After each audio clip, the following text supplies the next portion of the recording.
Hello, welcome back to the Zero Strategy Podcast. Thank you for joining us today. We are joined by my co-host Grogmode. Hello. And we have a special guest. It's been a while since we had a guest. We have Mr. Effigyjp. Hello. Or we'll probably just call you JP for the sake of easiness. Yeah. So we have a lot to talk about. As always, we do a little bit of a catch up. We'll quickly go around, we'll introduce you to JP, and then we'll dive into some topics and things for today. But Grog, what have you been up to in the past week? And what have you been streaming and stuff? First off, I really want to thank JP for coming to our first 24-hour podcast. I think that this is going to be fantastic. I hope you're hydrated. You've got snacks. We're just going to plow through this. Time is going to fly. No, yeah, when I said it's going to end at like 5, that's tomorrow. Yeah. In terms of what I've been up to, mostly just like I'm starting to really plow through some single player games in addition to doing Apex. One of the things that I have wanted to do more recently was just find games that both really excite me and also excite the community. So I did a poll a little while back trying to see what they were interested in. I think I'm going to continue to make Apex a staple of the channel, but yeah, we played Mini Motorways this week. We played Resident Evil. We played, Resident Evil 8. We played Ghost Runner. And we've beaten, well, Mini Motorways you don't beat so much as it's a puzzle game, so you just kind of like keep playing. But yeah, all of them have been really successful. I've been having a lot of fun. So I'm enjoying adding the variety into kind of like having like a stable background of like one game and then just like doing that almost every stream, but then still rotating through other stuff as well. So I've been doing like half the stream as one thing and then switching to Apex either before or after the other game, and it's gone well. Yeah, for sure. Ghost Runner looked really cool. From what I saw of that, it looked really cool. Sure. Honestly, 10 out of 10. Like, yeah,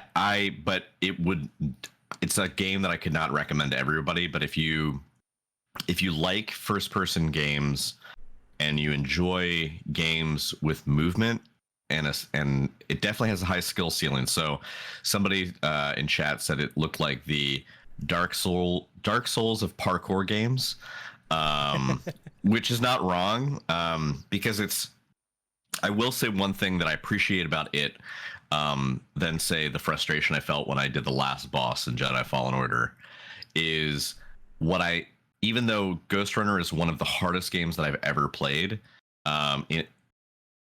it was made easier by the fact that the controls were extremely precise. Every single thing that I did, I knew that I was responsible for my actions. Do you know what I mean? And like when I played the final boss in Jedi Fallen Order, it was like sometimes the boss's attacks didn't have like good tells. There wasn't really a sequence to memorize. Like there's just a lot of stuff where it happens. You're just like, well, what the fuck was that? Like, and you don't know what went wrong. What I liked about Ghost Runner was it's very clear what you're supposed to do. How you do it is up to you. And anything you fuck up along the way, it's very clear how you fucked up. And so that sense of clarity made it so addicting, because I was like, well, I can do this better. I can do this better. And like, you just keep pushing yourself. The game was absolutely phenomenal. I would recommend it to anyone who hasn't picked it up. It's actually the first big game that came out from two small developers.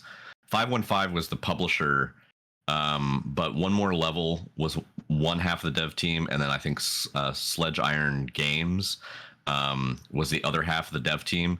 And before that, they had just done like some mobile games and like some like tiny like indie, like sort of like retro style stuff.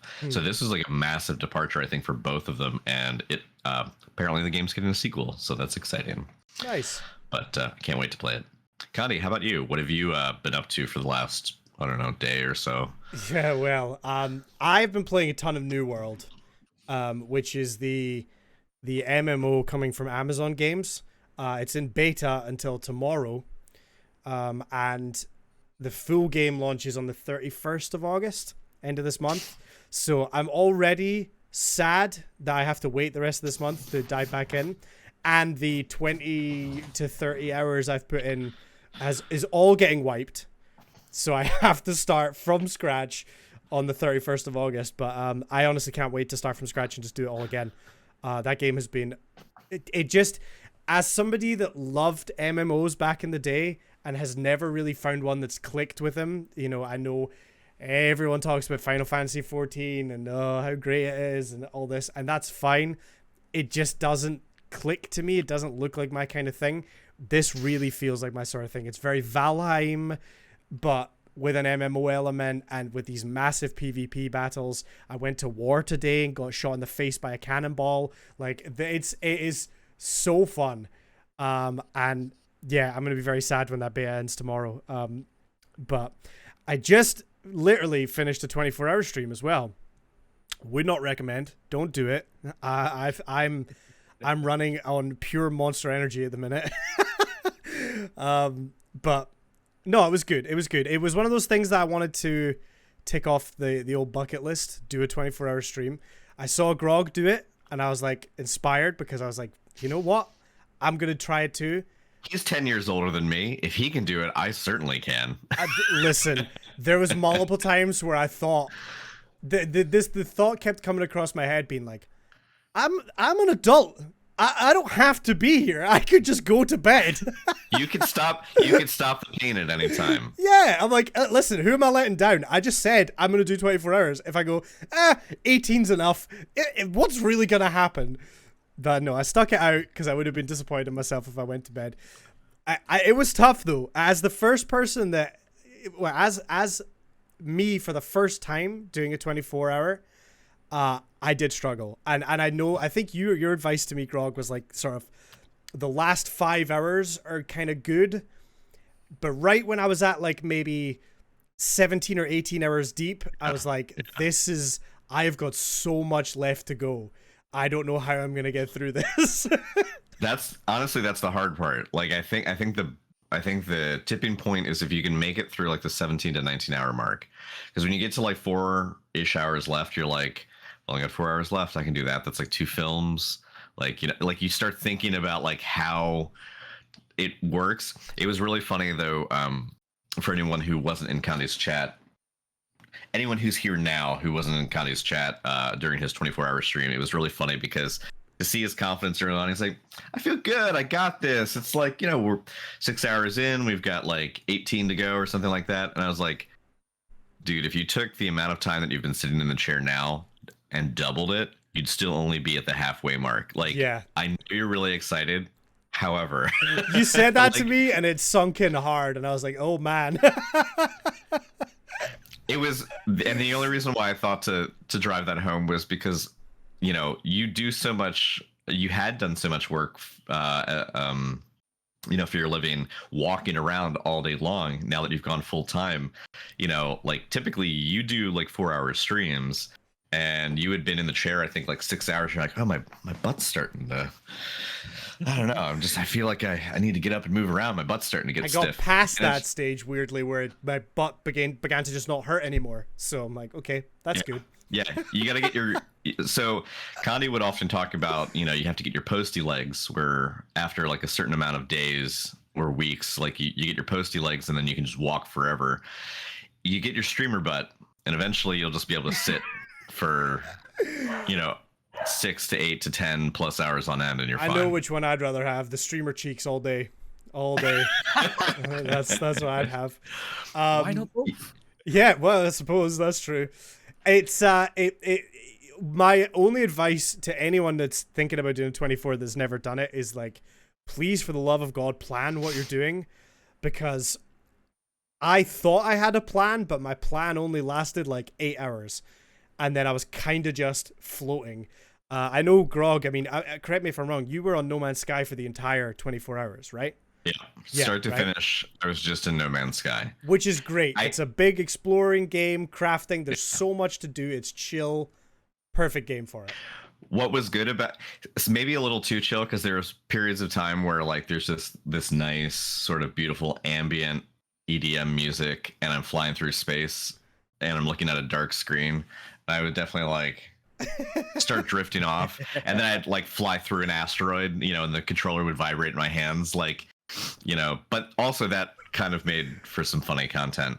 There's one point I had when I think of like space games, I often think of like I associate it with classical music. I think in part because of like 2001: Space Odyssey, and even if anyone's played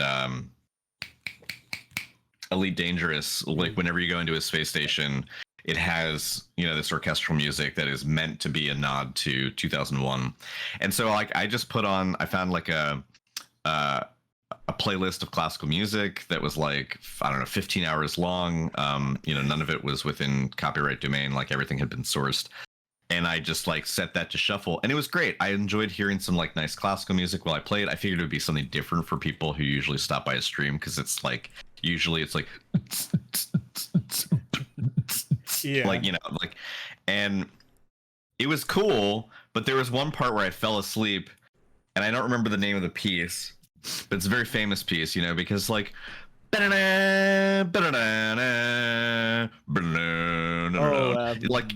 Bach. I want to say it's Bach. Yeah, I think it is Bach, but like, yeah, it's an organ piece. People associated with like Dracula and like spooky. It's got spooky vibes, and I'm like completely asleep, and I wake up and I just start like miming organ on stream, and deliriously playing the air organ. Yeah, amazing. Playing the air organ on stream is not a thing that you usually get treated to. So yeah, but I would say on this website. Yeah, for a 24-hour stream, you can go to plenty of websites to watch people play with their organ. But usually have to pay for those.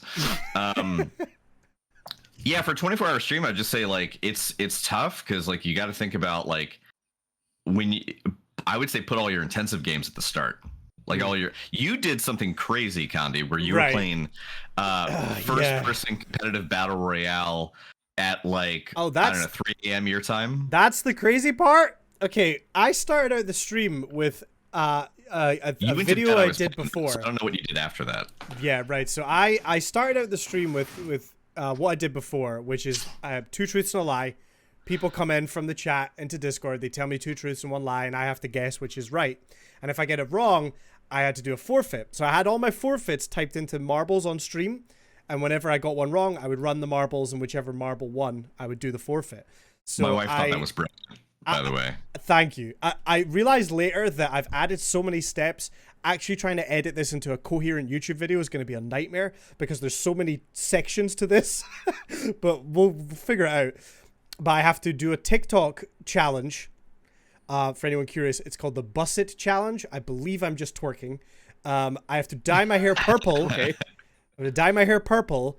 I did a hoodie giveaway. Dale slapped me on stream. Hard too, it hurt. And I shaved a slit in my eyebrow, which I have very fair eyebrows, so it's kind of hard to see. But I have an eyebrow slit now. I think it actually looks more obvious now.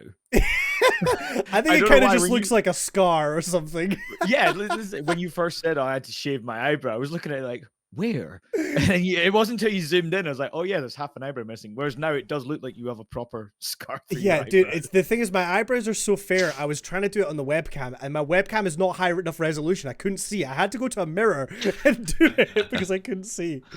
Anyway, but that could have been way worse, because I had like take a shot of Captain Morgan's.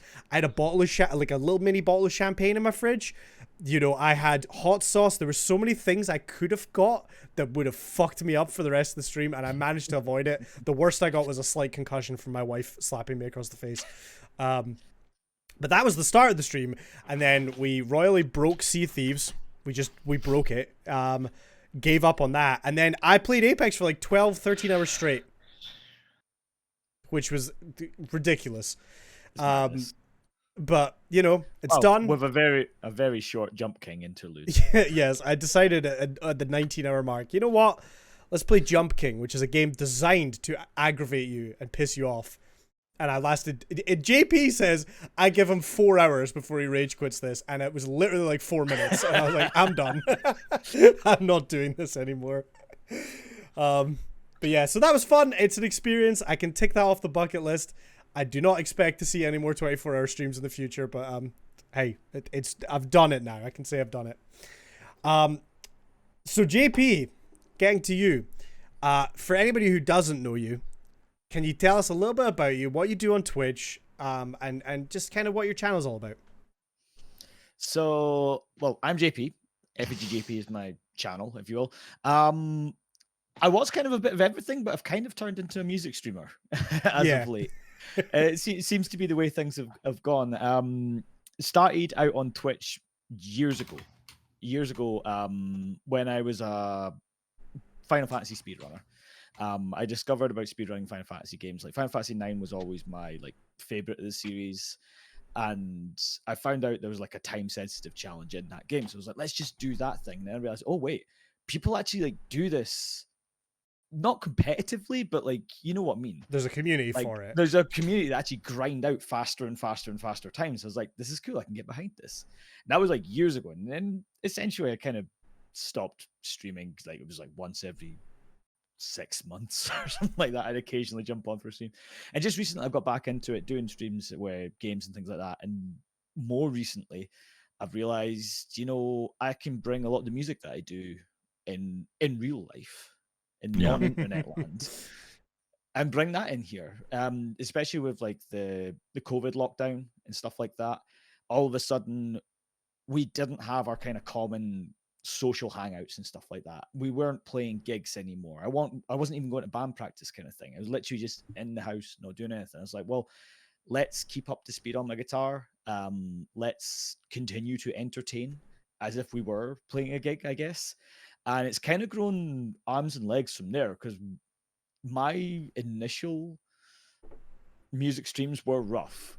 They were definitely on the rough side. Like my overlays were so janky.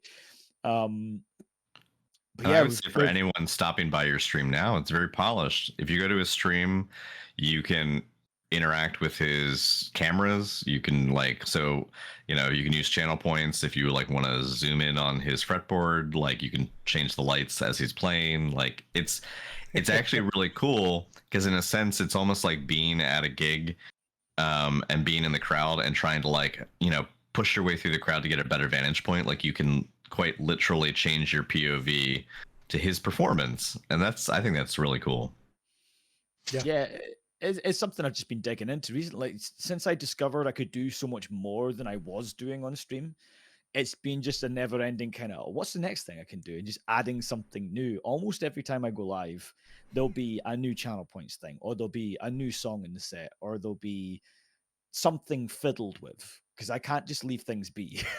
Yeah. I'm very, very obsessive compulsive when it comes to fine tuning and stuff like that. But I mean, that's essentially where we're at just now. We're playing a lot of music stuff. We're still doing Final Fantasy to an extent. We're playing through Final Fantasy 10 just now because as a kid, I never got to finish it. I sunk like 80, 90 hours into it and then essentially grew up. So we're going back to actually legitimately finish that one. And then we're going to work our way through the rest of the Final Fantasies that we haven't finished. I think there's only actually 2, 3, and 5? 2, 3, 5, and 13 are the ones I've not done yet.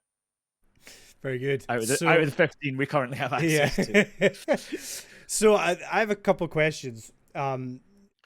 First of all, right, you mentioned about obviously you started off with, your Final Fantasy and speedrunning, and that's what you were doing. I think when I first found you, I don't think you were doing music stuff yet and obviously we know each other from a while back, so it was kind of one of those things where it was like, JP streams, like, oh yeah, that's cool, because like I don't make a habit of telling a lot of people I know in real life that I do this. So it was cool to find somebody that I knew from way back in the day that was also had an interest in this. But obviously you started introducing the music stuff, and like you mentioned, with COVID and everything, it lets you be creative in a different way. Do you have a preference now? Do you prefer your music streams, or do you prefer the gaming streams, or is it kind of a balance? I don't know. It's a bit of both, really. I like the kind of there's a bit of kind of hype that goes with the music streams, like. Well, kind of depending on the set list. Like the set list, I allow my viewers to kind of pick what I'm playing. Mm-hmm. And if we go in hard right from the start, we're like just pop punk straight up. I'm just buzzing the whole time. Yeah. But then like there's a bunch of folk that come along that really like the kind of like down-tuned kind of 7-string ambient proggy nonsense that I do, which is cool in its own right. I mean, it wanders on a while, but it's cool in its own right. And yeah, we've got like Volcano X in between that. That's my current kind of active band, if you will. Like there's actually a band there. It's not just me and like maybe one or two other people making music in private. And yeah, there's the throwback, which is Effigy, which is where the channel name comes from. Well, Condi knows Effigy well from way back in the day when he was playing in bands. We played a fair few shows together. I'm pretty sure we definitely did the Halloween Hangover, because I still have the live recording from that show Oh of my all the bands that God. played. So I have Fire and Effect, five songs. Let me think. There was Stickers, Battering, Here's to You, I Look Out couldn't tell Below, you. Look Out Oh Below. God, yeah. And I think there's one more. Which I can't recall just now, but it's a banging set. It's really good, actually. Well, It's so good. bless you for saying that, because that's not how I remember it. But I appreciate Oh, you saying it. I'll send you it if you want. Honestly, for considering we were kids playing in a rented out like community center, Yeah, probably completely illegally. Looking back on it now, yeah. like you guys put in a solid performance. Like you look back My on it. Sorry, my let me go. favorite whole thing of that was like, so the Halloween Hangover became a bit of a tradition where it was always on November 1st in fancy dress, and I remember one year we dressed as the In-Betweeners. And we learned the intro music for the In-Betweeners, but like nobody knew who we were because we were just wearing really shitty school uniforms. And then we started playing the music, and you could see people in the crowd be like, "Oh, I get it." I still have that picture of us dressed as the In-Betweeners somewhere, which just makes me laugh every time. Nah, it was fun times. Yeah. Really fun times. Absolutely. I gotta say, like, I gotta give you props for for the music stuff, because I think a big thing that a lot of advice I heard back, when I'm looking, because I mean, I'm still the sort of person that I'm looking at videos and I'm watching bigger streamers and trying to get advice and things that they're doing to innovate and to succeed. And a lot of them will say, bring something, a talent or a hobby or an interest that you have that's not gaming, and bring that into Twitch in some way, shape, or form, because people come on Twitch, and I mean, I know there's a lot of different things on Twitch now, but I think the overwhelming majority is video games. So seeing something a bit more you and a bit different, I think is a really big thing for building a community and for giving your viewers something a bit different to watch. I mean, every time without fail that I raid you, I will, I'll be doing other things, but I'm still listening and actively like, okay, I want to request this song now because I remember this song and I want to listen to this one. And, and I've had other people say that, like, man, I had stuff to do, but I just got stuck listening to JP play guitar, because it's so well set up, and I've tried to do it. We've talked about this. I literally have tried to emulate what you do, and my brain just melted. I couldn't get it to work, and I had a breakdown and gave up. And I'm gonna try again. I am gonna try and get it working again, but it's gonna be a process. And like you said, you feel like it was rough at the beginning. That's obviously that's a process. We all, in some respect, all of our streams feel like that. Looking back at my first streams, terrible. I don't want to see that ever.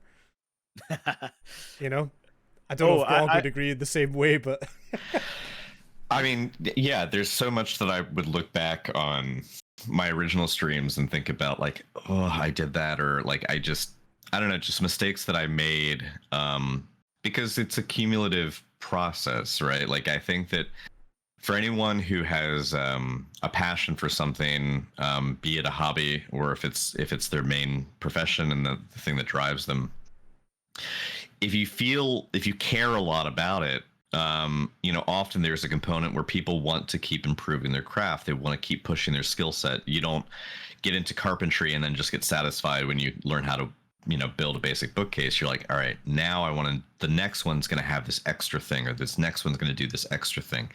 And that the sense of one-upping yourself, I think, is a good sign for anyone who wants to be into streaming, completely separate from whatever hobby or passion they're bringing to the platform.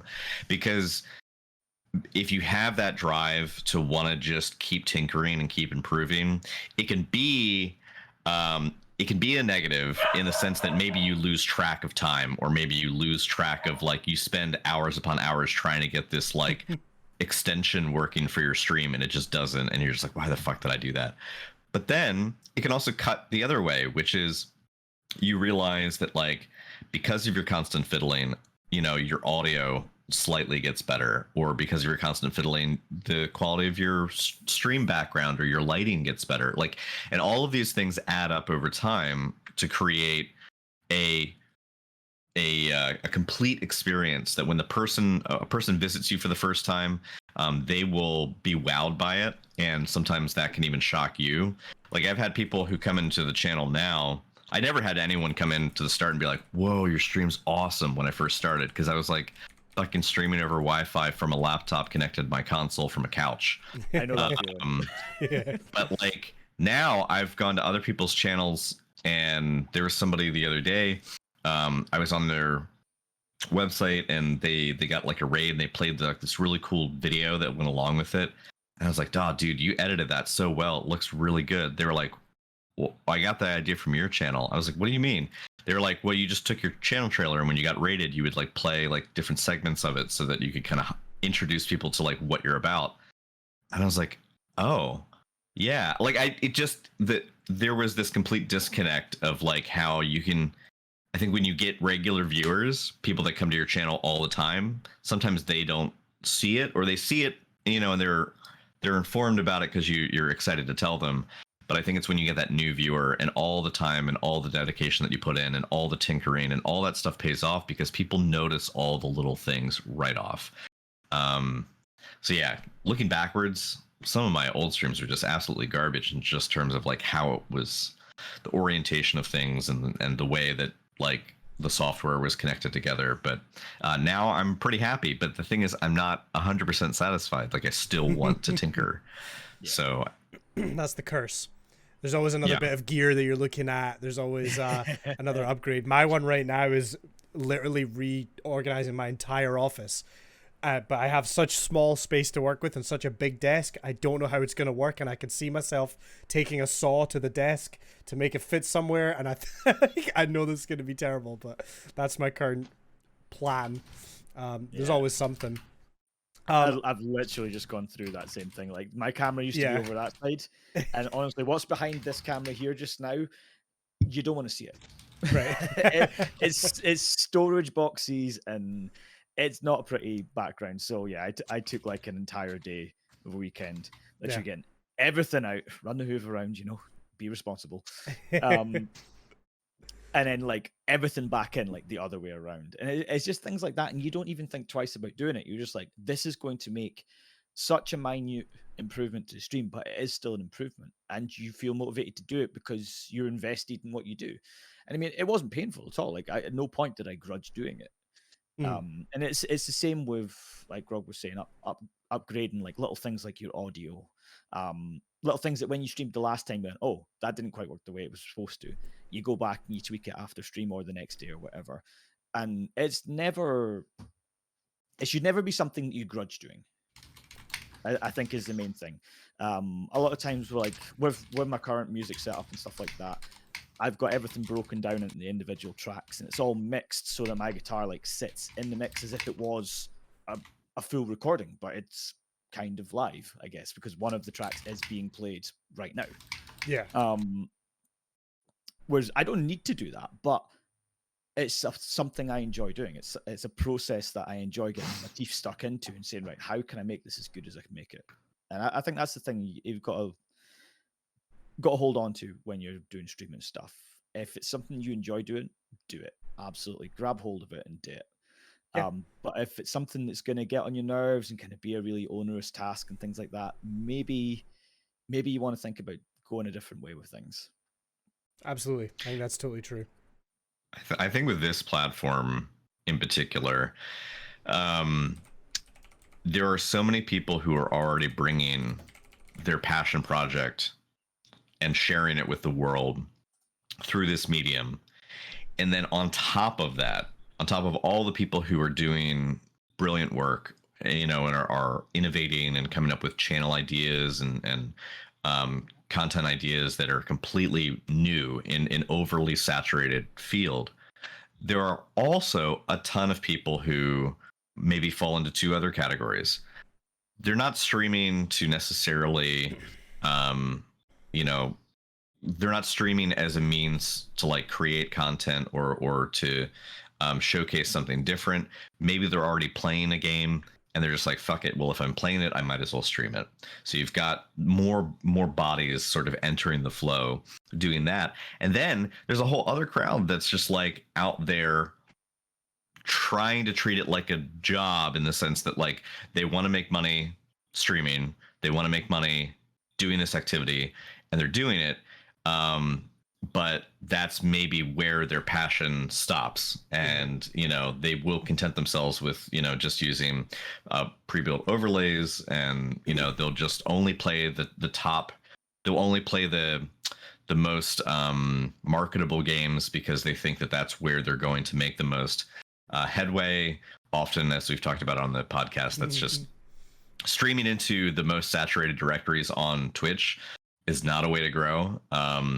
So you have to really want to show something either about yourself or about what you can do in a way that you yourself are excited about. Because if you're doing it like a rote task, as a sense of like you're dutifully going through the motions, but it's like I'm just doing it because I eventually, I'm cracked out at Valorant, and I eventually want to get signed to a team. It's like, could that happen? Yeah, the margin for it happening incredibly slim. And it's like if you're doing it, but your heart isn't really in streaming, like you're not really interested in talking to your chat, and you're not really interested in bringing something to the content in addition to what's already there.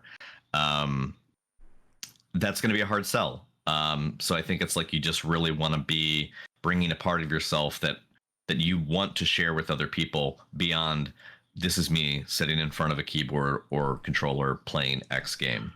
Because I think there's already a lot of it, and that's not a judgment call on whether that's right or wrong, but it's like it's certainly gonna make it harder for you to step out into your own limelight. Yeah, absolutely. I have one more kind of thing I want to hit on for with regards to you and what you do, JP. I know we have a question in chat, and we have some other topics we want to get to as well, but I just wanted to kind of give you props and then also ask you a question. One of the things I think is really cool about the way you have your stuff set up is, you will do these song performances on your stream, and you're playing a guitar piece along with it, you're doing the solos, and you've got all the backing tracks going. And what I've told you before I think is really great is that you can cut that and upload it to YouTube. And because you've got the dynamic cameras and the lights and all this, it's like a performance. It's like almost like a little music video, right? The content is perfect to just cut up, throw up on YouTube, and it can be quite regular, uploads. And I know you do post on there quite a lot. Have you messed around with doing any YouTube shorts or posting any of those little small clips on TikTok or anything? Because I see a lot of musicians doing really well over on TikTok and YouTube shorts and things. I think it could be something for you if you've not done it. It's a thought for sure. There was one of the kind of ongoing jokes, I guess, with Chin Up is that we occasionally do very, very, very short songs. Right. The first track on the kind of EP we've got just now is less than 30 seconds, and I put that up on YouTube. And even though it was landscape format, my dashboard believed it was a short. It didn't count it in the stats as like my regular videos. It's like, oh, this is how your short is performed. It's like, what? That is weird. It was just it was a one-off kind of live. Like, I don't normally do vocals and guitar at the same time, but I had like just a little bit of time. I was like, you know what? Let's just do this one song, because how can you possibly mess up a song that's 30 seconds long? You will find ways, but yeah. But yeah, I was like, you know what? We'll do this. I think it from a live stream. I think it might have been from a live stream. Yeah. Because there was once I did like a Chin Up kind of full live set with vocals and things, because I had the house to myself. So yeah, we pinched it from there because it was only 30 seconds long. It thought it was a short, even though it wasn't. And it was strange. I don't know. I've never dabbled in TikTok, and I've kind of always been a little bit anxious about using TikTok ever since there was the whole scandal with them basically stealing stuff off your phone without your knowledge. Like I can't. Like, it was a while back. I can't remember the exact. I remember there was stuff going around about it. Yeah, Yeah. there was a fishy kind of like they were getting data from your phone without your knowledge kind of thing. Mhm. And I was like, "Ugh, I'm not so keen on this ever That's since that. But I mean, it's totally fair. something to investigate for sure. Because I do see a lot of people, like musicians that are doing their own original work and stuff like that. They'll give you a bit of a song and say, well, the rest of it's on YouTube. Yeah, I Or the follow a rest, couple like, follow guitarists. Instagram for the rest of it. Yeah, there's a couple like drummers and guitarists that I follow on TikTok that do really, really well doing even just covers of stuff in their own like style. And I don't know, I just, to me, it's like you're taking that content from stream, you're putting it on YouTube already.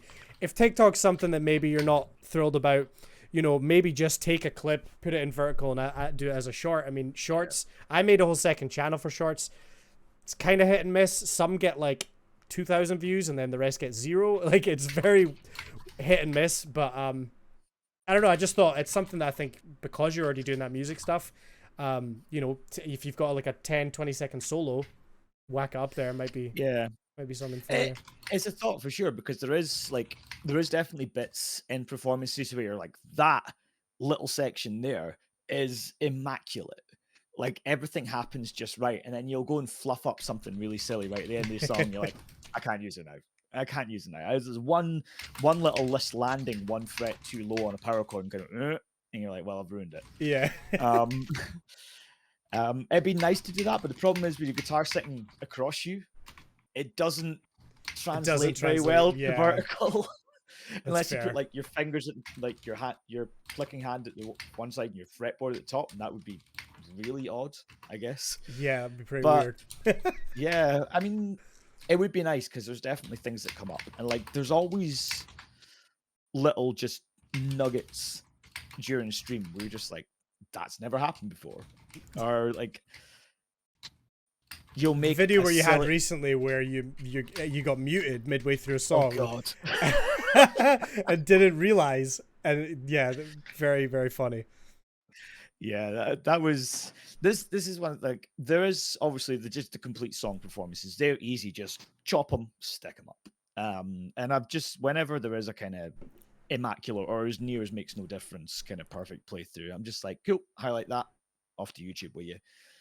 But the other things are like, try to get across. I mean, they're fine for kind of being like, well, this is a highlight in a sense, because this is as good as it gets in terms of the music. But there's more to the channel than just the music. There is the banter and stuff like that. And they're the ones that are harder to make.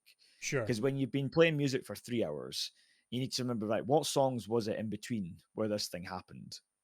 Or like, say, yeah, it's odd. Like, the other thing is trying to get people more engaged in a music stream, especially when it's like your own work and you are essentially a radio station more than anything.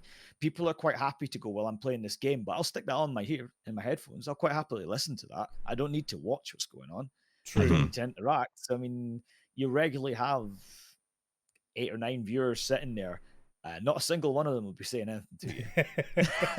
Yeah.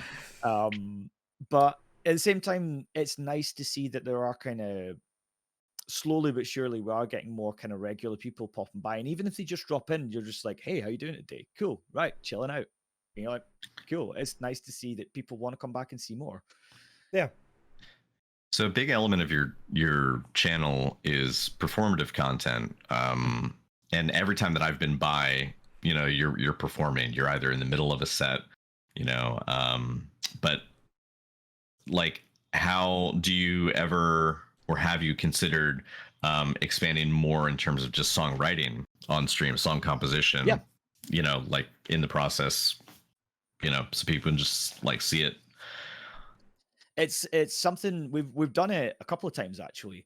I used to do it over on Facebook, just through my band's Facebook page.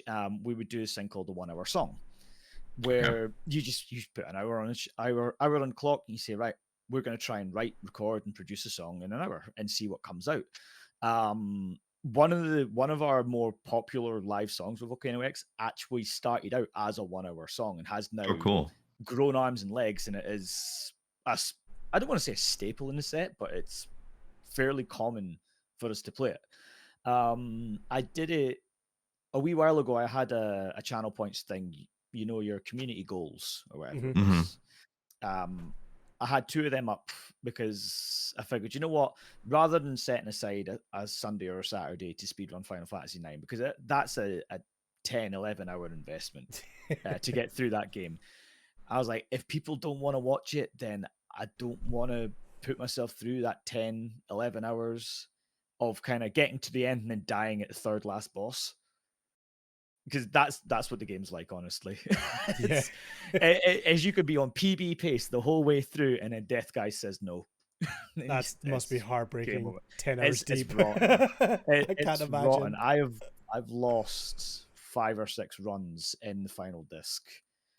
No, I've lost way more than that. Yeah, I've lost a whole load at Nova Dragon, which is like the gatekeeper of the final disc. But I've been like kind of behind or not quite close enough to like a PB time to kind of worry about it. I was like, doesn't matter. Wasn't Yeah. gonna work anyway. I have lost a handful in the final stretches that were like a solid kind of 5-10 minutes ahead of PB. And then it's just like, nope, off. So I put it up and I said, like there's your channel points kind of thing. If you want to see these things, donate to them. One of the things was a 1-hour song challenge. So if you want to see me write and record a song in an hour, and that got met like straight away. People were mad for that one. So I decided, you know what, let's make a weekend of it. And one day I just did like the Chin Up live set. I did a 1-hour song at the start, which was kind of Volcano X themed, so it's kind of more heavy metal. And I did a different one towards the end, which was Chin Up themed. It's more pop punk. The one that we did for Chin Up actually came out really good. Not to blow my own trumpet or anything like that, but we actually finished an entire song complete with vocals in that 1-hour time period. And it's kind of very, very roughly based on a true event. It's called The Ballad of Burnt Pizza. You can imagine where that's come from. But yeah, it's just a good, fun song. And like we fired through it so quick. And I was like, I can actually do vocals on this. Let's do vocals with chat. Let's go. So we spent the last kind of 15, 20 minutes of the 1 hour writing, recording vocals. And we actually had a completely finished song at the end of it. So it's brilliant. It's a cool segment. It's one of the things for sure.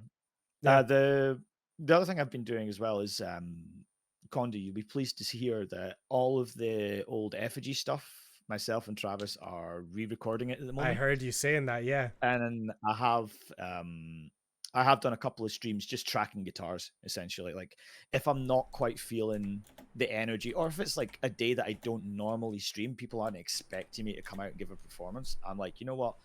I might as well stream this stuff. If 1 or 2 people want to hang out and kind of just chat along, then that's fine. You see the process of kind of like record that guitar and then like pick through it and say, right, there's the bum notes. Let's get rid of them, re-record that bit, cut and paste, move around, yada yada, doing a bit of mixing as we go.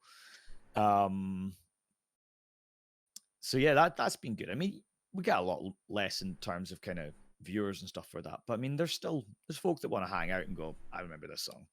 Yeah, absolutely. It's definitely, like you say, I liked your kind of comparing it to like a radio station. Obviously, I would say much more interactive than a radio station, but you know, it is nice to have that on in the background. I mean, I'm a big lurker.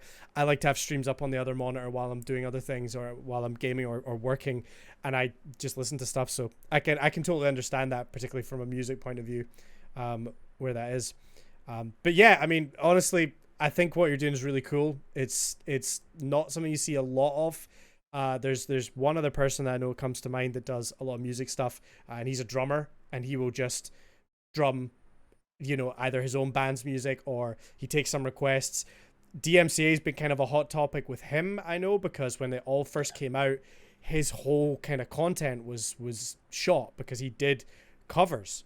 People requested covers and he would learn the song on drums there and then play it. And he's been kind of struggling since then, and it's something we've talked about a bit about how he's trying to adapt around DMCA, which is obviously a really difficult thing. But yeah, I just wanted to kind of highlight it, and give you a chance to talk about it and explain to people, because I think it's cool to have, something in your head that you can bring that's different. For me, it was like Twitch Sings. I miss Twitch Sings so much. Twitch Sings was a turning point for me in the channel, because I was like, you know what? I've had a few beers. I'm feeling a bit drunk and crazy. Let's download Twitch Sings and do some karaoke. Karaoke. People really liked it. And I was like, you know what? I've missed singing. This is great. And it was really, really fun. And not only that, because it was all built into Twitch, I met all these new people and all these other singers, and I got to connect with people on Twitter that, because I duetted one of their songs. And, I had all of a sudden this huge, big partner streamer duetted one of my songs. And then I started getting gifted subs to their channel, and I was like, hang on, what's going on? And I went over there, and they're singing along to me, and it was so cool, and I missed that so much. So bringing in that other side of your life, I think, is really fascinating. So I wanted to talk about it. We do have a couple other things to get to as well. I know there's some questions in chat. Real quick, do we want to cover the stuff that's happening with the bots this week, the last few days, before we get into that? Yeah, I can just plow through this real fast. JP messaged us through Twitter to kind of like express, hey, is this on your radar? Had you seen this? And actually, I think at that same day, Condi had been hit with all of these bots. Basically, what's happened is there's always been bots on the platform. And that's nothing new, but there were these sort of dummy accounts that were following just any old channel. Sometimes they'd be following you while you're live. Sometimes you get to follow while you're offline. And effectively, what they were doing was sniffing your IP address if you went and browsed their account. So if you're just like, what the fuck is this weird ass name? You click on it, you go to their Twitch page, and because they have a Twitch channel, and if they're quote streaming, there's things that can happen that would allow them to see your IP address. So I'm just gonna, I found a very quick summary of like what this means for you as a viewer, whether or not you should worry about it. I clicked on one. So the issue is how Twitch and Twitch extensions work. You can use extensions to enhance streams by like having panels or overlays or other stuff that's interactive. And most extensions use some sort of external API or image, so that extension developers can basically call for an image or like a JSON file, which is like API data from their servers. And like even if the extensions are trusted, some could be exploited by a person installing them on their channel. So if you like install like a malicious one on your channel, like there's ways that you could like gain information. But basically, when you open someone's channel and your browser source loads the channel description, it could require loading images from external servers. But the servers could log information about the connection, right? So by simply going to a stream or going to a user's channel, it could automatically trigger a query that is just going to log information about that transaction. So usually the only information that's really leaked is this. It's information about your country, maybe your IP address, possibly your internet service provider, your browser version, your device type, your battery level, device orientation, screen size. Yeah, I mean, just anything that could be considered public data, that could be, if it's something that has been able to be grabbed by other APIs, it could be pulled. Should you care about it? Maybe not. The privacy is important, but the data collected is publicly visible by any website you're visiting. So it usually wouldn't lead anyone to your door. But it's more just like, people have your IP address. People can get your IP address so many ways.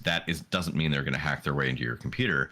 But they're gathering data. Now, what they do with that data can be topic for a whole other, podcast. But the point is that most of it is going to be innocuous information about very general stuff. So it's not going to be your home address. It would be the IP address and maybe your internet service provider and your country of origin. What can you do with that? I mean, they could use it to develop other bots, maybe that will do targeted ads to hit you later. That kind of thing is maybe what it would be used for. But effectively, they're just logging data. there's a whole slew of names. If you go on Reddit and you look up Twitch bot IP, you'll see a lot of recent posts in the Twitch Reddit leading back to this, and a lot of them have compiled lists of names. But I'm going to give you just a couple examples because some of them are kind of obvious, and some of them are not obvious. There is one called Twitch Authority. We got that one. Not that obvious. I mean, it's a lot of these bots usually have weird names. Twitch Authority seems like kind of normal. Knight_Shell, Knight_PHP. Those are also bots that are part of this. And then some of the ones that seem obviously busted will be something like, 0x81_XML, 0x25. Like if you see a long ass string of numbers, just assume that it's not a real person. Some of them are click on me, please. Yep. Friend request me. Friend _request_me. Like, if they seem sus, they're probably sus. But I've compiled a list of them, and I did a bunch of bans on my channel, and I did a bunch of bans on County's channel while he was live. It's 24-hour. You're not gonna get fucked if they follow you. If you're also not sure, you don't have to do anything about it, because remember, the interaction happens when you visit their page. So twitch.tv/ and then their name, or if you click their name and it takes you, to their account page, because it's only at that point that the browser may be prompted to retrieve like a JSON file or an image or something, and that it's that transaction that's being logged, that's grabbing your IP address. If you're not sure and you get followed by someone weird, you could ban them outright, or just don't click on their name, and nothing's going to happen. But it's more about the fear, I think, of what would come later. Like, why are they doing it, and what are they doing it for? I think it's targeted advertising, to be honest.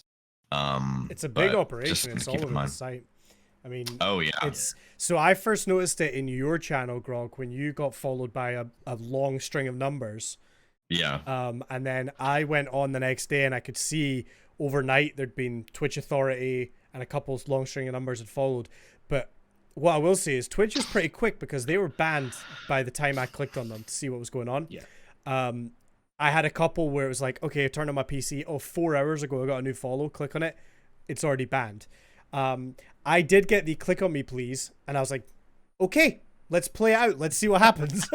So I clicked it, and the channel was live, and it just had a Discord URL. And that's where I was like, I'm not going into the Discord. I'm not dealing with this while I'm live. Like, I'm not going any further. But obviously I kind of saw all the stuff, and I was like, I'm curious. I want to see what's happening so I can kind of maybe inform. I did have more weird ones today, even, because they still keep happening. I was getting ones that were like, I can't remember off the top of my head, but it was like loves_dogs, and then loves_ and then a specific breed of dog. But I was like, the fact that I'm getting multiple with the same sort of name, immediately it's a red flag. But again, like Grog was saying, you don't have to do anything. I've seen people being like, oh, how do I remove these follows? Twitch seems to be on top of it for once, right? Which is good, because almost all of them that followed me are removed already. So and there's a few that I cut during your stream where I checked them via my phone, which is not part of my local network, because I turned it, I disconnected it from my Wi-Fi, so I was just only grabbing it via 4G cellular connection. And I checked some of them, and they'd all been made in the last 24 hours, and there was no activity, no follows, no nothing. So if you're not sure and you want to look into it, but you don't want to use your home network, you could use your phone, as long as you're disconnected from obviously don't be a dick and sign into your neighbor's Wi-Fi and then check via that. But they're not as Connie described, that's almost exactly what a lot of these are. You go to the page and they are live, but they're not really streaming anything. And it's by virtue of seeing the stream that their stream then prompts your browser to request certain information about you as the viewer. Because again, the data IP information and all that stuff is collected by Twitch legitimately, because that's how you find out when you go into your Twitch dashboard regarding metrics like where your viewers came from, which channels were they referred from, like all of this kind of stuff is being logged on the daily. So it's not scary to think that this information is being tracked, but it's more just like these are third parties that are just hoovering up data. Why? Like, at least if you know that there's a purpose behind it and Twitch does it for a reason, sure. But then you've got people who are abusing the platform for it. As Candy said, people, the platform is banning them. But I think with that, any website where, registration can be done quickly and easily, like some of that stuff is open to abuse, and it's just going to it's going to be a forever war, Yeah, it's happening more and more. Sorry, JP, go ahead. Sorry, I've got a couple of thoughts when it comes to like the bots that we've been seeing recently with, like you say, that are just tracking IPs or just grabbing whatever information they can get by visitors that come to the page. First thing is, if they've just followed your channel and they haven't chatted or they haven't interacted in any other way other than just following your channel, why would you go to their page? Yeah, just don't do it. Yeah, that's it. I was like, if it's an obviously kind of fishy username, then why would you? I think some people go and look at it because the names are intentionally peculiar. Like the one that I got was like 20 characters long of like letters and numbers and underscores and stuff, and you're just like, the fuck is this person? I think also they're maybe considering that like people will, if a moderator is moderating for a channel, that the moderator will click on and look into it. It may not necessarily be another viewer or even the streamer themselves, but it might be someone managing a channel that would kind of be like, this seems sus. I'm going to look at it on some, Yeah. So I sometimes you get into some weird rabbit holes doing stuff like that. I had a thing recently. It's happened a couple times since where I've had like 100 bits donated by an account called Coil Twitchbot. And at first I was like, oh, is this a person? It's a strange name. I didn't know bots could cheer bits. That's a bit strange. So I went to it, and then it had like a whole website, and I don't have a full understanding of it, but it seems to be some kind of service that users can pay for, and they get a bunch of benefits. But one of the benefits is if they're just watching a stream, every so often the bot will just recognize, oh, one of our members is in this channel, we're just going to join and donate bits on their behalf. But it doesn't tell you who it is, or like, and I'm like, I would love to know if somebody is in my chat that's a member of this. I would love to know what it is and what it's all about. Very weird, but I got into this weird rabbit hole reading all about it. I was like, this is fascinating. I didn't know this sort of thing existed. But yeah, definitely be wary. I think we're just gonna have to accept. We've been talking about this, like you said, it's an endless battle. Bots, new types of bots. I mean, the goddamn wannabe famous bots. They're learning. They've got past my auto mod settings, so we've had to change them again. Like they've just started getting through. And they used to for like 6 months. They've just always been purged immediately, but now they're getting through again. So it's another way to try and figure out how to get them gone. One other extremely tiny development for Twitch that is just worth throwing in there, but doesn't really need much in the way of discussion, is there, as we're talking about extensions for the platform and panels and things that you can use to enhance your channel.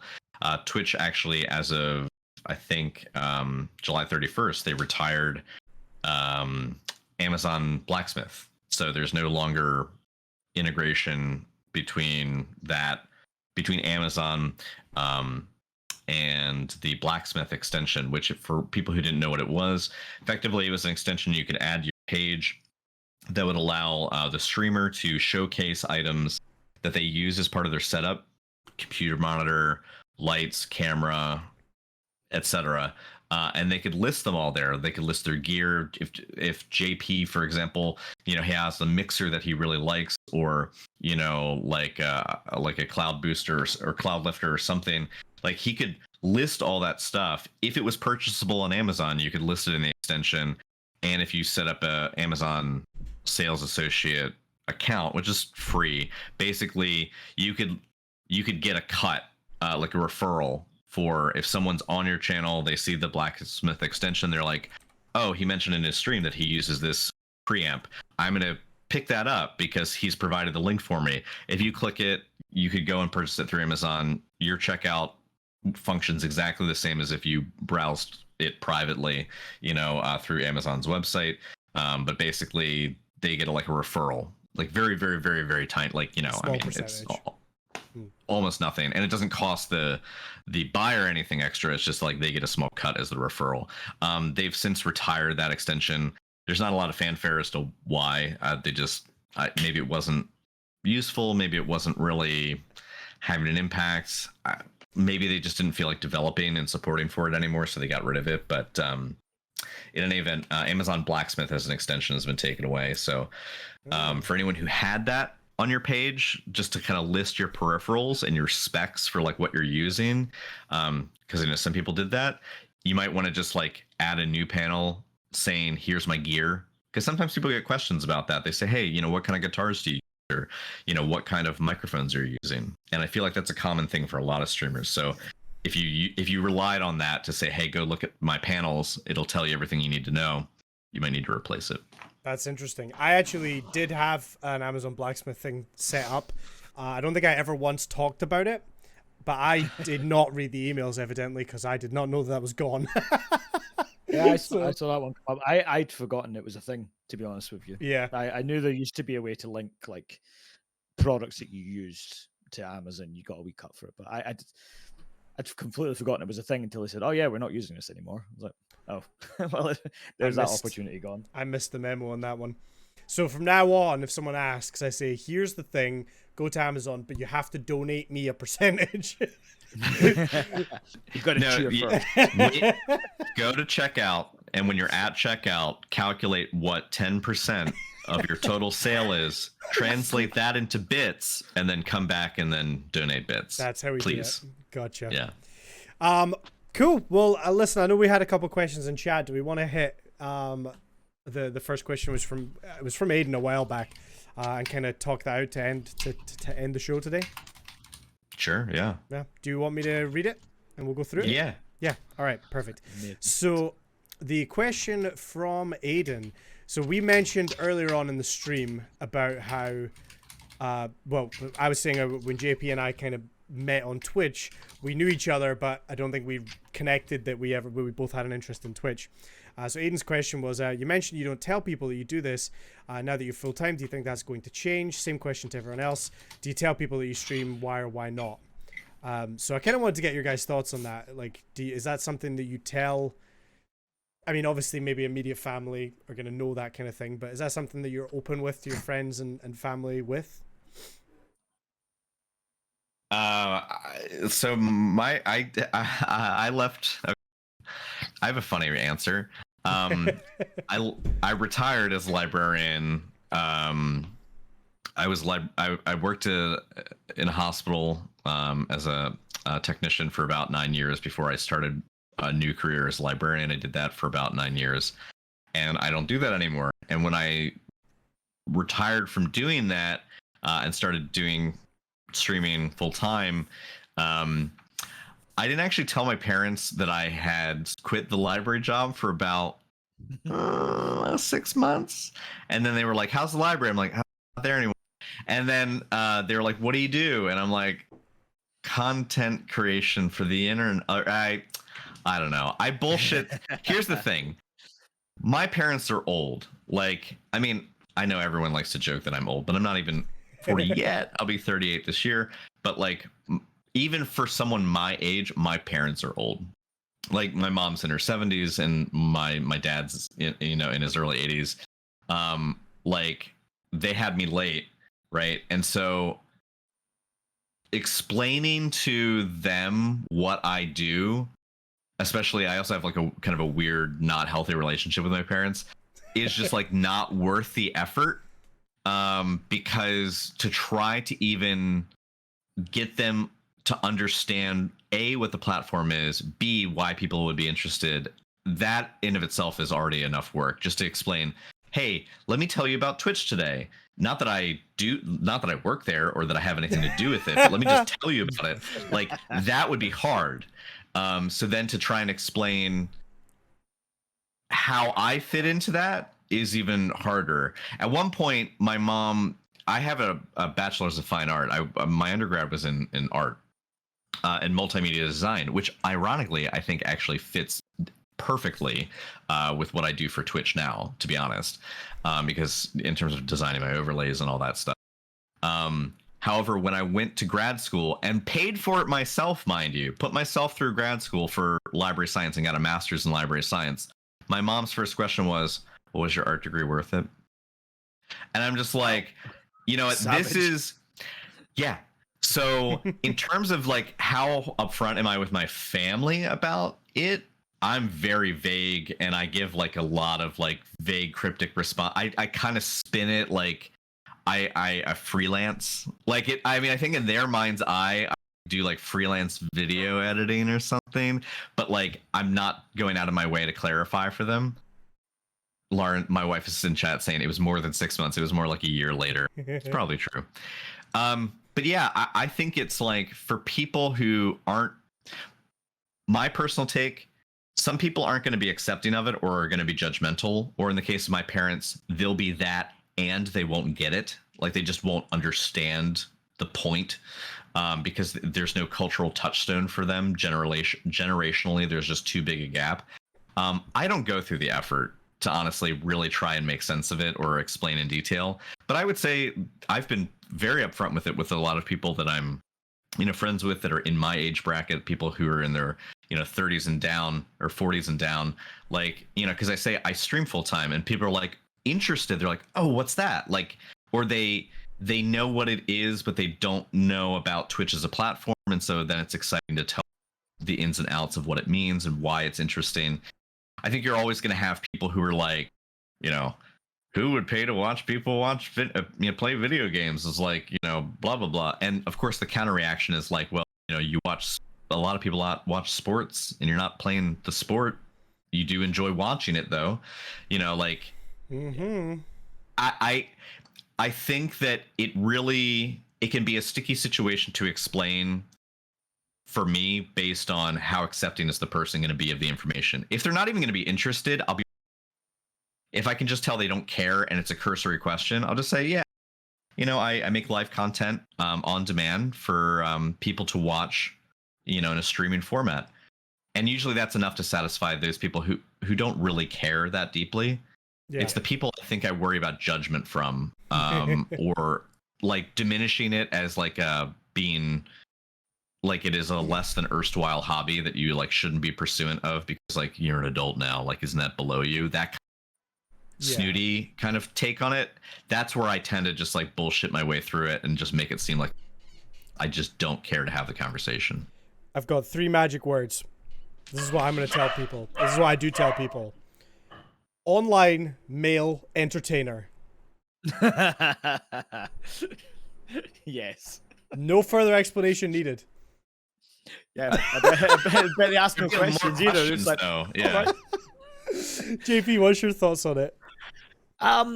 It's a bit hit and miss for us. Like, I never really wanted to kind of rub it in anybody's face that like this is the thing I do on Twitch. Come and watch me. You must come and watch me. Like this is essential that you do this thing. Yeah.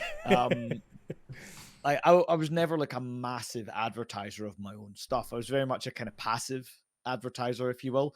Like I'll put a post out on my Facebook or Twitter or whatever, just saying like, this is what I'm doing tonight, guys. If you want to hang out, that's your choice.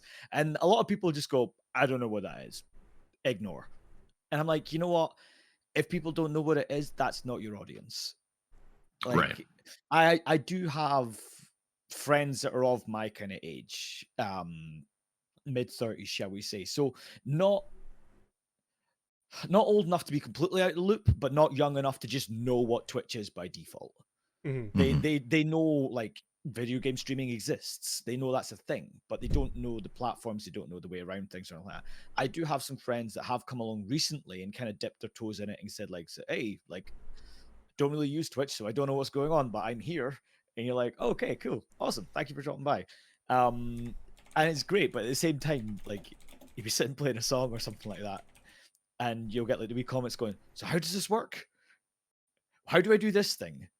And like, or you'll say like, oh, if you do this, then you can request a song or whatever, and they'll be like, what's what's that button? Where do I find that? And like all of a sudden, you find yourself given like a crash course on how to use Twitch to people that have never used this Mhm. kind of medium. You're like, you know what? It's really nice that you're here. And like, I hope you keep coming back. I hope the information I'm giving you is useful. I hope the entertainment I'm giving you is entertaining. But at the same time, it's kind of frustrating when you've got those people that don't fit into the kind of live content online ecosystem, if you will. Yeah. And I think a lot of my friends kind of fall into that category. We're kind of past the point of caring about what's trendy and hip. We're all got our own lives now. We all have children, houses, full-time jobs, like, yeah, stuff to be busy with.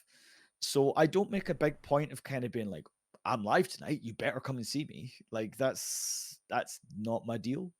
Whereas like the folk you find on the platform already know how Twitch works. They already know what you're up to. They're already kind of, if they've found you, then they know what they're searching for. They know the kind of content they're looking for. They know whether they're going to like it or not before they've even jumped into the channel. So as much as it's nice to have kind of in real life friends and family and stuff like that joining the channel, sometimes the better interaction, the better kind of experiences you have with your viewers come from the people that are already on the channel or are already on the platform. Because they get it. There's no learning curve there. Like, I think a lot of the time when I first started kind of not advertising as such, but saying I'm going live, by the way, I think people would come across my Facebook or Twitch or Twitter, but they wouldn't have a Twitch account. So I mean, they'd count as a viewer, but there would be no interaction with them. So I would have no idea that they were there. A lot of times they maybe tune on the page and be like, oh, I gotta sign up for this. Nah, off. It's too much hassle. I can't be bothered creating an account. And I think you make really good points there, JP. I wonder too, just kind of prompted by questions that Joris has put in chat, is like if we are primarily catering to people who are already on the platform, then I wonder too if like in part that's why discoverability can be so poor through Twitch, because in a sense their first question is who do we make content for? Like, who do we, if people our age are already busy with adult stuff and they don't know what Twitch is, my reaction is to say part of the onus is then on Twitch to be more informative to the public at large about what they are and what they do and why they're why you should be interested in the platform. Yeah. And I think they're trying. I mean, they've taken out, billboards in Times Square, and other large metropolitan centers. I think their ad campaign very slowly is getting bigger, and they're trying to open their way into the general marketplace and show people who don't, for the lack of a better word, muggles, like people who don't know Twitch already, normies. Yeah, that this is a thing, and it's a thing, yeah, and it's a thing that you can explore, and just, I wonder whose responsibility it is to make that introduction. I think on a micro level, yeah, it's telling friends, family what the platform is and explaining it if they don't know, and trying to get them excited about it because we're excited about it. Yeah. I think that's right now been probably the biggest driver for Twitch for new people, getting it into the hands and into the eyes and ears of new people. I think it's largely been people who are already on the platform. It's almost like a grassroots, like, pass it on, like, there's this cool thing happening, pass it on. And that word of mouth only takes you so far. I'm wondering if at a certain point the responsibility does fall to the platform to try and make itself more known publicly, because there is only so much work that a streamer is going to be able to do just trying to hype up friends and family on it. 100%. I think like you got to also think of like, I like your point about, at a certain time it is the platform's responsibility. I would say that the difference between when I first started streaming on Twitch to now is night and day. And I think vastly a lot of that is to do with like Ninja and Fortnite. Like that's it. That whole thing, that phenomenon brought so many eyes to Twitch. And a lot of people, like, here's the thing. If you say to someone, YouTube, they go, ah, yes, YouTube. If you say to someone Twitch, most people are going to go, don't know what Twitch is. But I guarantee you more people nowadays, have you heard of Ninja? Ah, yes, the blue hair, funny man. Yes. Twitch is... Plus accent. Yeah, right? Like, and I feel like more people are starting to connect those dots. I mean, love him or hate him, Ninja was a huge brand ambassador for Twitch, and he was on fucking Ellen. He was on the front of, what was it? Sports... I don't know, some sports magazine. It was a big people deal. like him are integral to public understanding that the platform simply exists, period. Now, whether he's the best, whether we agree that he's our best ambassador, yeah, is something different. But I mean, he has deals with Adidas, he has deals with, other clothing companies. Like, those things matter a lot because it does put it front and center for people who, I mean, there's, like when I worked at the hospital, one of the favorite daytime shows for that the patients would have on in general would be something like Ellen. Yeah. So I mean, you'd have people, 50 plus learning what Twitch was by having someone like, Ninja show up and be like, have Ellen question them. I mean, like that is how it works, unfortunately. Yeah. I just think it's that, and we all know like the sort of the vast difference between, Ninja at his peak with 200,000 concurrent viewers to what Ninja kind of gets nowadays. But you have to know that a lot of those people that came to Twitch, because a ton of them were just like, ooh, Fortnite, free game, colorful, I'll play this. Oh, there's a Twitch Prime skin, what's that? Bam, they're on Twitch. Bam, they're watching Ninja. They're there every day. He's got 200,000 viewers. A lot of those people are going to stay on the website. A lot of those people are going to go watch other streamers, and they're going to remain on Twitch. And his obviously just insane. I mean, as far as Twitch streamers go, he is the closest one to like he's a household name almost, bona fide celebrity. He's been on TV, he's been in magazines, he's done a lot of things, and that obviously helps bring some attention to the platform. And Twitch knew that. Twitch 100% knew that he was their golden boy for showing people what Twitch is. And I mean, I guess you can argue I think it can be tricky though too, because if he's the touchstone for someone who doesn't really know the platform yet, and I have like my 80-year-old father who's just like, oh, the blue-haired guy, you're like him, like, you know what I mean, like that. Yes, I'm like him. I've seen you floss, Grog. I've seen you floss. Yeah, I've been in Times Square, at when the ball drops, and be like, can I get a floss stand? That's me. No, but I think it is murky. I don't think it has the brand recognition yet of YouTube. I mean, literally, I think you could go. Yeah. You could go to most people who are a mobile or internet user, even if they are not a hardcore user, in any age bracket between, like, say 70 and down, and say YouTube, and people will know what it is. Whether they watch it or not, they'll still know what it is, because it has permeated our culture so much. It's referenced in the TV shows that they watch. Like if you watch like a modern television drama set in present day, YouTube will be referenced at some point. Do you know what I mean? Like it's inescapable. So in that regard, I just don't think Twitch has the same level of brand recognition. No. And because there's not, Mixer was never ever going to get close to that level of brand recognition, and I don't think that there's enough. I think YouTube gaming is still like, you have to be in the know even within YouTube, because there's plenty of YouTube users that YouTube has built up this robust gaming angle. Yeah.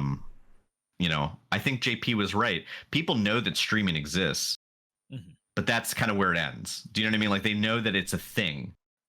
There just isn't this like linchpin connecting it all together yet at the point where people just like can make this associative jump.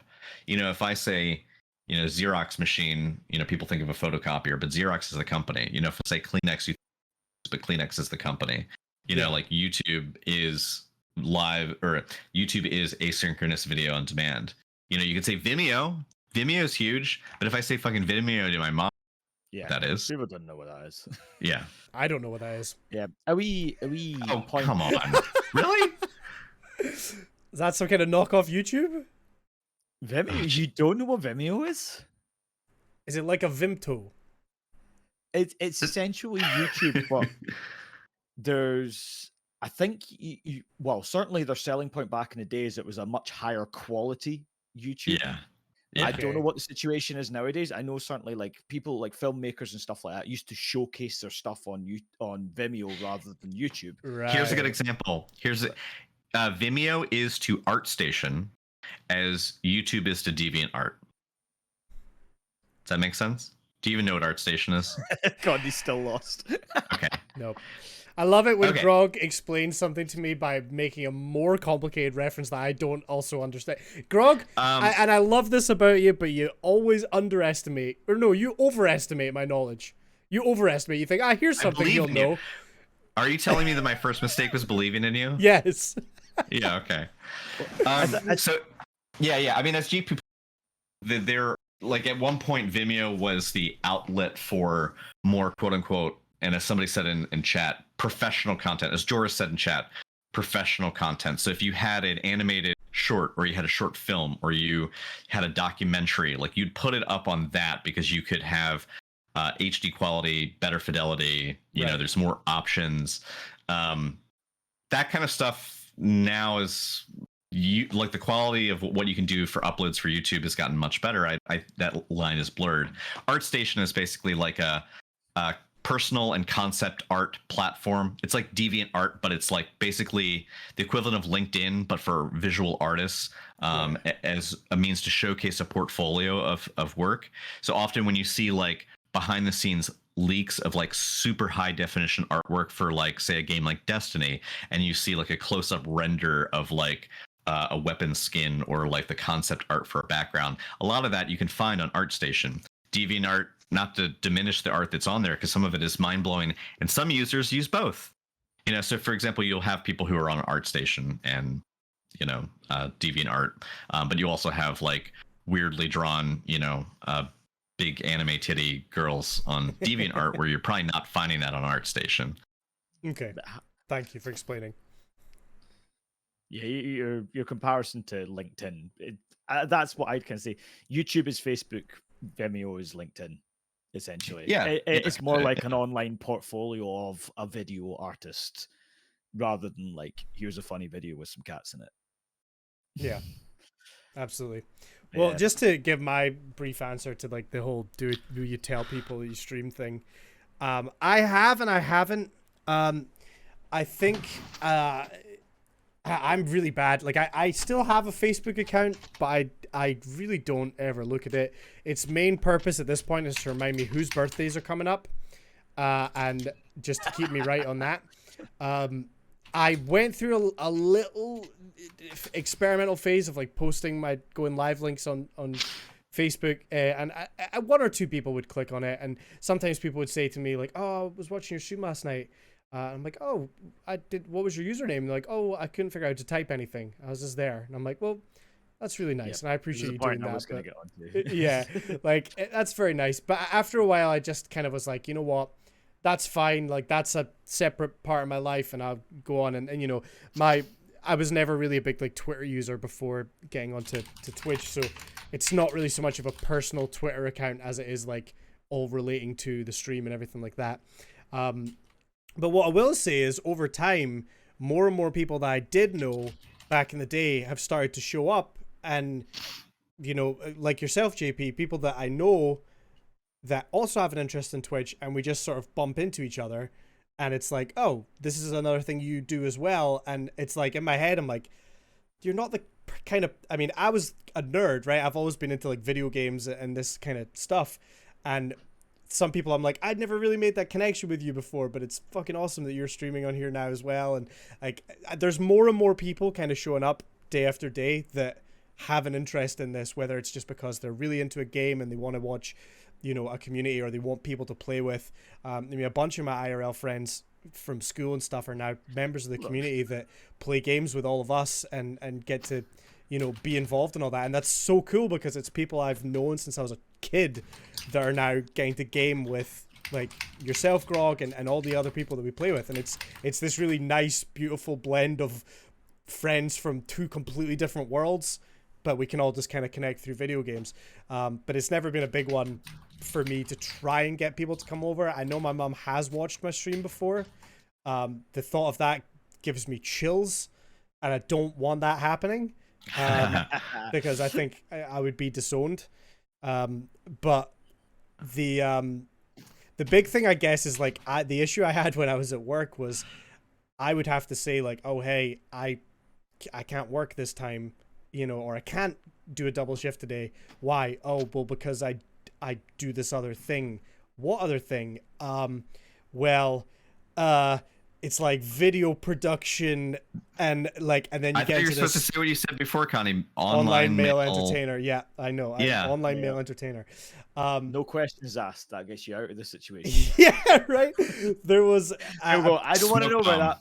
Gone. a previous manager I Pocket had. stand, and then you just run away. Yeah, I kind of awkwardly positioned it. I was like, is there any chance you've heard of Twitch? And immediately they were like, Twitch, I watch Twitch. These are my favorite streamers. That's awesome. What's your username? I'll follow you. And I was like, okay, made it nice and easy. We had things to talk about at work.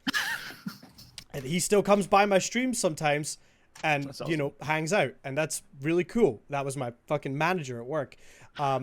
However, there was downsides to it because, like, you know, I would be aware that, like, you know, he would come in and be like, you know, you're starting early tomorrow. Like, why are you still on stream? And like little jokes like that would then make me feel super fucking anxious when my manager's in the stream. And then, you know what? My manager's deliberately putting on Oasis songs at work the next day.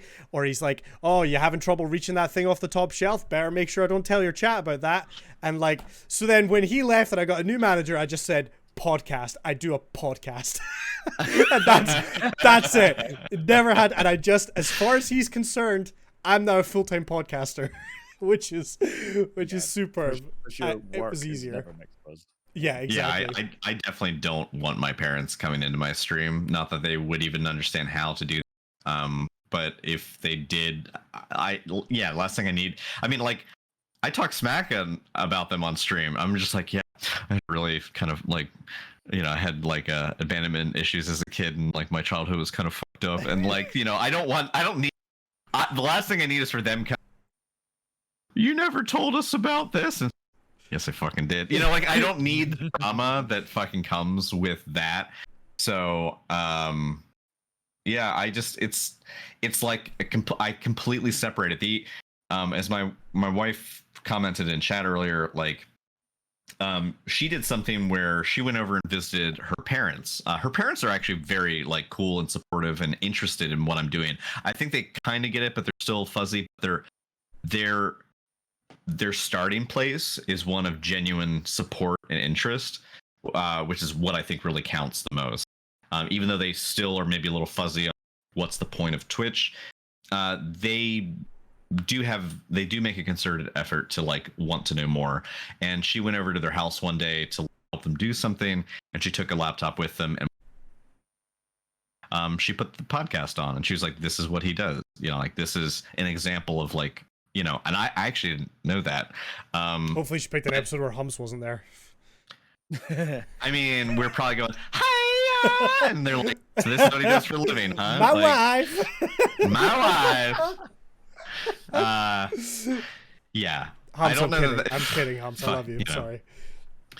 But, you know, like, in that sense, I think it really depends on your proximity to the individual. How are they just an acquaintance? Are they a friend, a close friend, a family member? And then, like, do you really think they're going to be supportive of you? Because honestly, if I think that the person is not going to be supportive or is going to be derisive of like what I like to do, I'm just going to fucking flub it and just say it's something else. I'll say it's a You know, like I'll say that's the entirety of what I do because it's a touchstone that they can identify with. Yeah. If I say like, I make videos for YouTube, that will be enough to satisfy people because the thing is making videos isn't the thing that like registers for them. It's the something YouTube, Sure. something podcast. And then if they're not really interested, that's enough. That ticks a box for them. And they, if they were at question later, what does JP do? He podcasts. Yeah. I mean, video production is always a safe one, Yeah. At least you can say you're a musician because it's like everyone knows what a musician. Yeah, I mean, I guess it's a lot safer for me to kind of describe what I do, just because I can say I'm an online musician for the most part these days. Has my headphones gone out? I've lost sound. Oh well. You're fine. Fine. Right. Okay. I thought I'd suddenly lost everybody. Yeah, like nowadays I can just go like I just play gigs online. I mean, fair enough. Definitely when I was first starting with like speedrunning and stuff like that, trying to explain to people what I did was a weird one because like, I speedrun games, and they're like, why would you do that? And you're like, okay, fair enough. This is gonna be hard to justify this one. Like my mum and dad, like I know my mum's watched a couple of my streams and stuff like that. And now that it's mostly music and things like that, she's fine with it. She's just like, yeah, just tune in, catch a couple of songs, and that's that. I'm like, yeah, fine, Mary. I'm not doing anything particularly risque, shall we say. I am just playing music and having a laugh with folk. And like back in the day, it was kind of weird when you described like speedrunning Final Fantasy 9, for example. It is 10 hours to complete the game. And my mum would always be like, say, would you not be better off going outside? Go outside and like, throw a ball around or something. Exactly. Like, yeah, it's a good day outside. It's like, Mum, it's overcast and threatening to rain. That's not a good day. And things like that. I mean, she would drop by and say, I watched a bit or whatever. And like, it is a more relaxed vibe in my channel. So like, I'm not worried about people kind of seeing what I do. But yeah, I get how it's a bit weird. It's definitely easier for me to just say, yeah, I'm just an online musician these days. Yeah.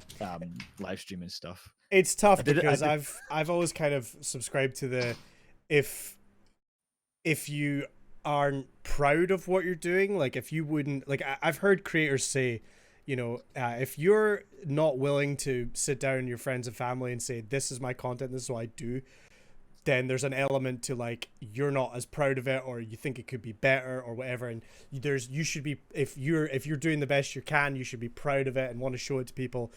And I understand that argument, but I also think there's kind of a, there's some situations where it doesn't necessarily apply, and finding that kind of sweet spot is good. I mean, it's it's tough. People don't necessarily understand it, but as long as you're comfortable in what you're doing and you're having a good time and you're working hard, then who cares at the end of the day.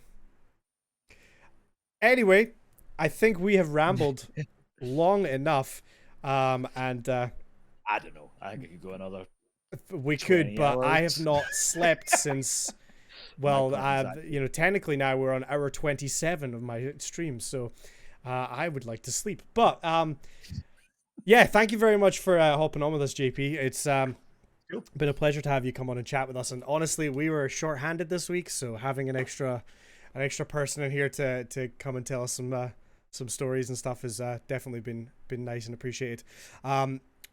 JP, where can everybody find you on the internet, and what have you got? Have you got anything coming up that you want to plug, or anything planned for the next few weeks?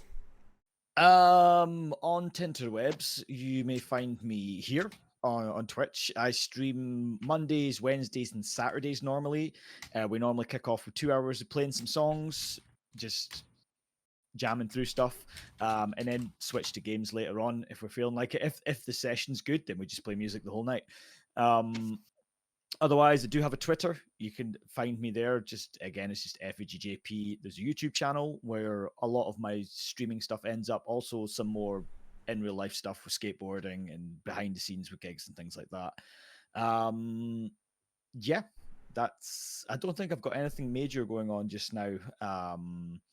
Other than, well, I suppose Dalton actually asked in the chat there about whether or not Effigy were reforming. We're not reforming, but you may hear some new Effigy music soon. So I'll leave you on that. Very exciting. Grog, where can everybody find you, and what have you got going on this week?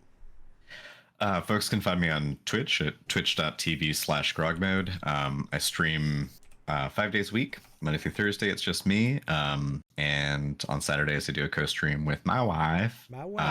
Arcade Riot. So on Saturday, we're going to be continuing It Takes Two, which is a fantastic co-op game.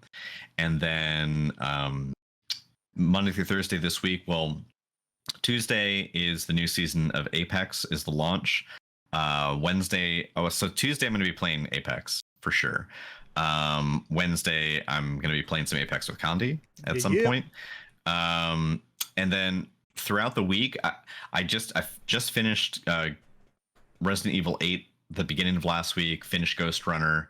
I might consider doing some speed runs at Ghost Runner if possible, but generally I think I'm going to move on to my next single player game that I mix in with the Apex stuff. So Death's Door is like a really cool game that just came out recently. So I'm contemplating playing that. So we'll see. But one thing that I think that I always appreciated about Condi recently is that you started doing a GeoGuessr usually during your warm up at the start of your stream. And I think what I'm going to start doing is doing mini motorways. Because once I found out that they had a daily challenge, I was like, this is fucking awesome. Like it's every day worldwide, everyone is competing on the same map with the same you only get one attempt. Okay. So I did mine yesterday and I was in the top 1100 people. I felt pretty good about it. Considering like sometimes I've done the daily and I'm in the top 40,000. Yeah, not bad at all. Yeah, so I think like I might just start, doing like a just chatting mini metro to start, or mini motorways to start, and then do some Apex throughout the week. Heck yeah. Awesome. Yeah, I mean, much the same for me. Apex, with the new season, the new character and all that jazz. I probably won't get onto it Tuesday because the update will come out in the evening for me, and my internet does not allow me to do big updates to games while I'm streaming. So, unfortunately, I will probably have to end a little early on Tuesday and get onto it on Wednesday. Where can people find you, Condi, though, if they want to watch you play? Yeah. Twitch.tv/CondiFly. I'm going to have purple hair at some point soon, and that will be fun. I also make YouTube videos. It's literally 24 hours worth of content to cut up and make into YouTube videos, so that's going to be coming up. I'm not copying Hump's style. Chat voted purple hair. They thought it would be good. I don't know. Maybe they just wanted to see what it would look like on me, a better looking person. I'm kidding, Humps. I love you. I'm sorry. I can't even say it because I know he's going to be upset. But yes, that's all there. New World this month. Eventually, when it comes out, 31st of August, I'm going to be just going so hard on that. We might do another 24-hour stream. Maybe in a month's time, I'll have forgotten the pain of... Yeah, I'll maybe forgotten the pain of the 24-hour stream, and I'll just do another one. I just realized something. Why wasn't Guy Fieri cosplay part of your one of your punishment goals? Because that would have been great. Yeah, it would have been. I'm not very creative. That's what it is. And I opened it up. To see you gel your hair and wear like a bowling shirt with the flames on. With flames and like dark sunglasses. That would have been so fucking good. Yeah, I think that would have been really good, actually. Next time, we'll put that on there. But yeah, more importantly, you can check out the podcast. If you've enjoyed listening, we have a bunch of previous episodes all available on Spotify and on YouTube as well. If you're listening on one of those audio platforms or you're on YouTube and you want to maybe come by live and give us your thoughts or questions in the chat, we do this every Sunday, twitch.tv/Zero Strategy Podcast. There will be a link for it. Do make sure and go check out Effigy, our guest, and as a big thank you for coming on today. Go check him out. You won't regret it. Get to listen to some banging music. We are going to go raid somebody. We'll be back next week. Thank you very much for your time. We will see you later, guys. Take it easy.